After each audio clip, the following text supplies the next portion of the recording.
తెలుసుకుందాం. మొదటగా నేను ఒక 5 పెద్ద సైజు కాకరకాయలు తీసుకున్నాను. వీటికి మొదట చివర కట్ చేసి ఇలా పల్చగా కాకరకాయలను రౌండ్గా కట్ చేసుకోవాలి. కాకరకాయలు పల్చగా ఉంటేనే మనకు పకోడీలు క్రంచీగా వస్తాయి.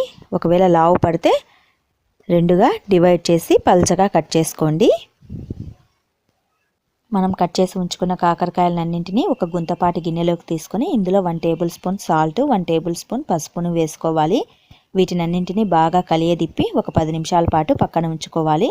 ఇలా ఉంచటం వలన కాకరకాయలో చేదు అంతా ఈ 10 నిమిషాలలో రిమూవ్ అయిపోతుంది వాటర్ రూపంలో. 10 నిమిషాల తర్వాత కాకరకాయలను చేతితో గట్టిగా పిండేసేసి పక్కకు ప్లేట్లోకి తీసుకోవాలి.